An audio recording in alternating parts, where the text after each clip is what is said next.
Assalamualaikum warahmatullahi wabarakatuh.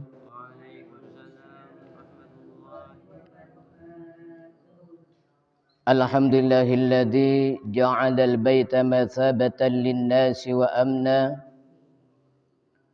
wa ja'alat tawafa bihi hijaban bainal 'abdi wan nari majna.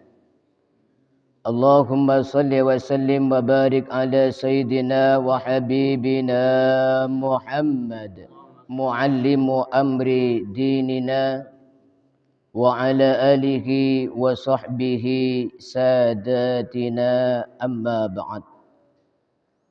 Yang dimuliakan Allah Subhanahu wa taala, hadirin hadirat jamaah salat subuh.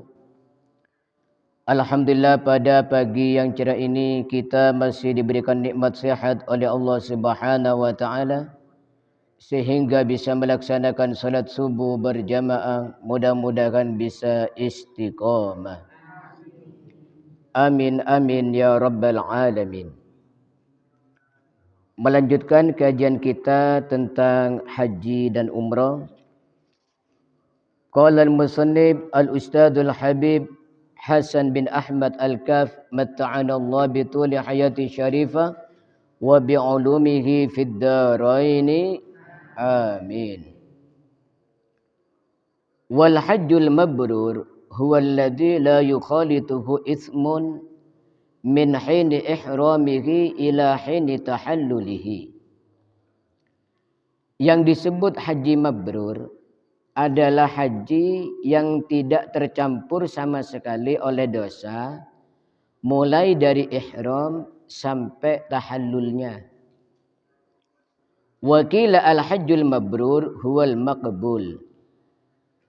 Dan ada yang mengatakan haji mabrur itu adalah haji makbul.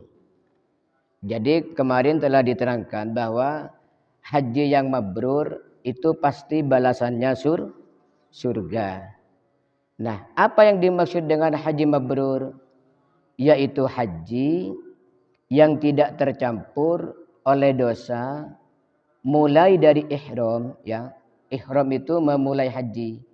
Umpama salat itu takbiratul ihram.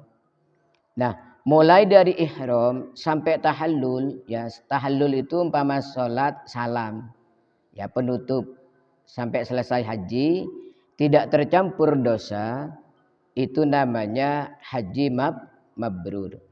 Dan haji mabrur ini disebut juga dengan haji makbul, haji yang diterima oleh Allah Subhanahu wa taala. Jadi man hajja wa lam yarfuth wa lam yafsuk, ya. Haji yang tidak lam yarfus, tidak berkata yang jelek, ya. Misalnya ketika haji itu kan dilarang suami istri untuk berhubungan intim. Tidak berhubungan intim tapi kata-katanya jorok ke istrinya yang menggoda syahwat.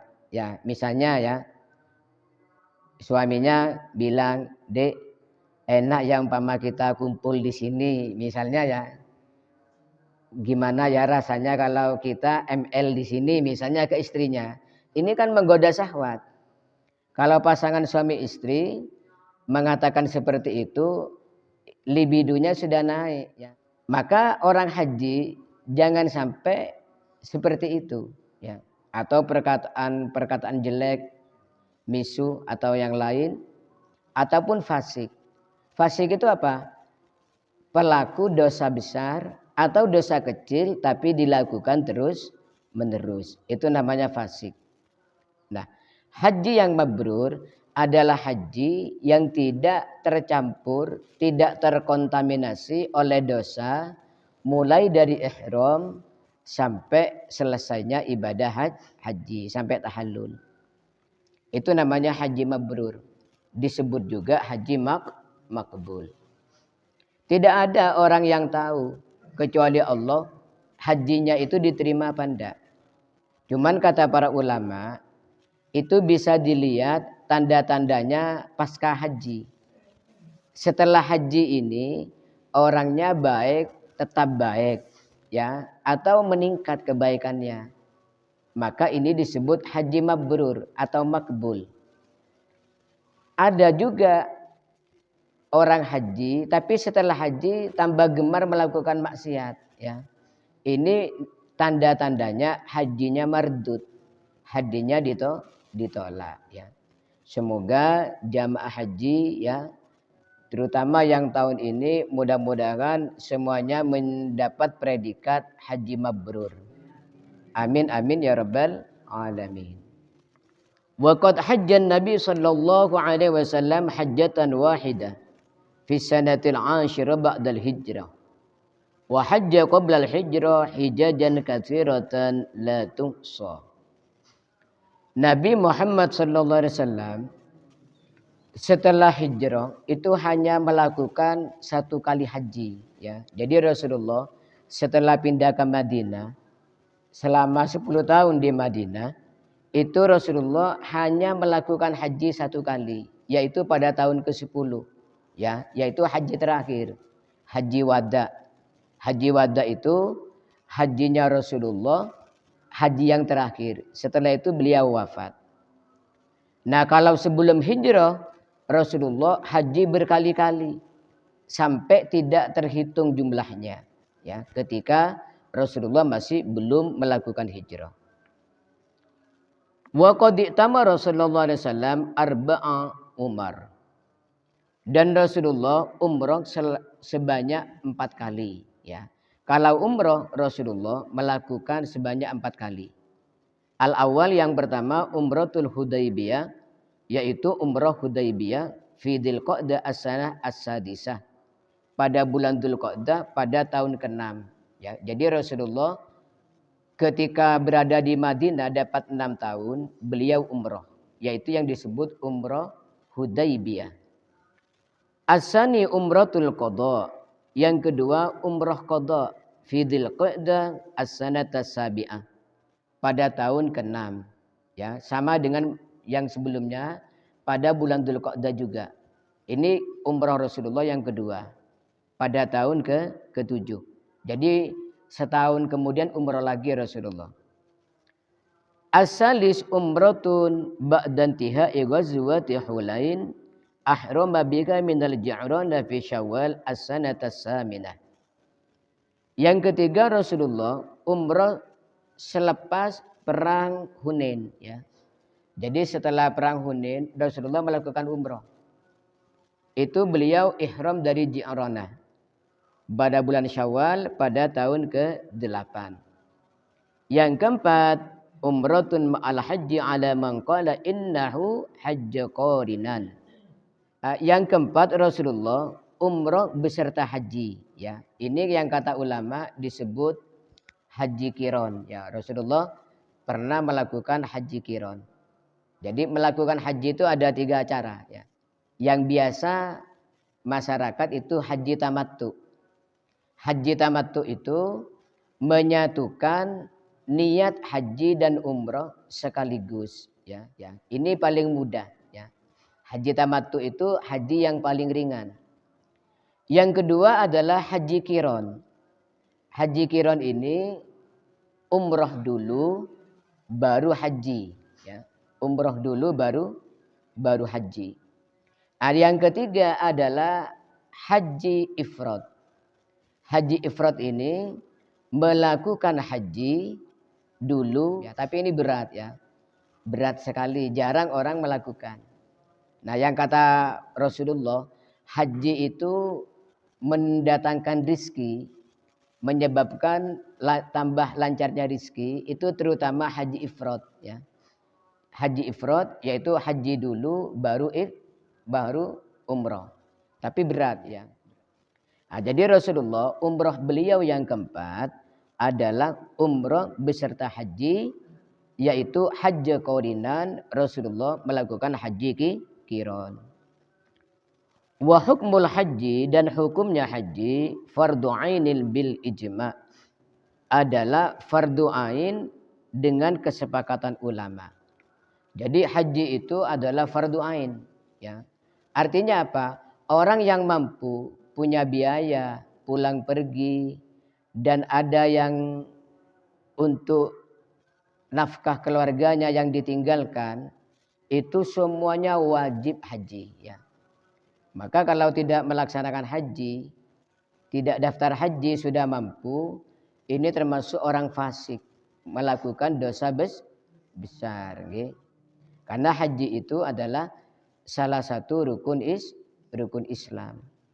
Itu bagi yang mampu ya. Kalau yang tidak mampu, ya tidak wajib ya. Makanya yang sudah haji atau umroh itu kalau kepada orang yang fakir atau miskin tidak punya biaya, jangan sampai ya mengatakan wah rugi kalau enggak ke Mekah itu rugi. Jangan, kasihan ya. Orang sudah tidak mampu haji dikatakan seperti itu nelongso. Karena apa? Yang rugi itu kalau sudah mampu tetapi tidak melakukan haji atau umroh. Kalau memang miskin, fakir, ya tidak rugi ya. Oleh Allah diberikan kelebihan lain, yaitu setiap Jumat pahalanya sama dengan haji. Orang yang datang ke pengajian, ke majelis taklim, niat mengajar atau niat belajar, itu oleh Allah diberikan pahala haji, tamatin yang sempurna. Orang yang setelah sholat subuh, wiritan, sampai keluar matahari, sampai terbit matahari, setelah itu sholat sunnah, itu dapat pahala haji yang sempurna. Ya. Jadi banyak pahala-pahala selainnya haji yang pahalanya sama dengan haji. Ya. Ini dari luasnya rahmat Allah Subhanahu wa Ta'ala. Ya tapi tidak sama dengan yang haji ya atau umroh. Karena orang haji dan umroh itu sholat di Masjidil Haram 1 rakaat di Masjidil Haram sama dengan sholat 100.000 rakaat di tempat yang lain ya. 100.000 itu banyak ya. Kita mungkin tidak akan pernah bisa melakukan sholat 100.000 rakaat. Itu 1 kali sholat di Masjidil Haram mendapatkan pahala 100.000 kali sholat di tempat yang lain. Kecuali Masjid Nabawi. Untuk Masjid Nabawi itu 1 sholat di sana sama dengan 1000 kali di tempat lain selainnya Masjidil Haram. Ada lagi masjid yang ketiga yang beda yaitu Masjid Al-Aqsa ya. Itu sholat di sana 1 rakaatnya sama dengan 500 rakaat di tempat yang lain. Nah selainnya itu masjid di Indonesia, di Malaysia, di Thailand, di Brunei semuanya sama ya. Di Malang, di Tulungagung dan lain sebagainya itu sama. 3 masjid itulah yang dibedakan, yang disabdakan oleh Rasulullah. Kita itu kalau ingin pergi kemana-mana tidak usah memaksakan diri. Kecuali 3 masjid ini boleh memaksakan diri. Ya, kata orang Madura, cetak kebe soko, soko kebe cetak. Untuk menghadiri 3 masjid ini tidak apa-apa. Karena luar biasanya faidahnya. Jadi haji itu apa fardu ain kepada setiap orang yang mampu. InsyaAllah masih belum selesai pembahasan haji dan umrah ini. Mudah-mudahan Allah Subhanahu wa Ta'ala memberikan kesehatan kepada jamaah haji yang sekarang ini langsung ke Madinah, kloter-kloter awal. Mudah-mudahan oleh Allah Subhanahu wa Ta'ala diberikan kesehatan sampai ke Makkah melaksanakan haji dan umrah. Dan kita mudah-mudahan oleh Allah ditakdirkan, diwajibkan, dipanggil untuk bisa sampai ke Makkah Madinah. Amin amin ya rabbal alamin. Labbaik Allahumma labbaik labbaik la syarika lak labbaik innal hamda lak wal mulka la syarika lak labbaik Allahumma labbaik labbaik la syarika lak labbaik الحمد لك والملك لا شريك لك لبيك اللهم لبيك لبيك لا شريك لك لبيك إن الحمد لك والملك لا شريك لك.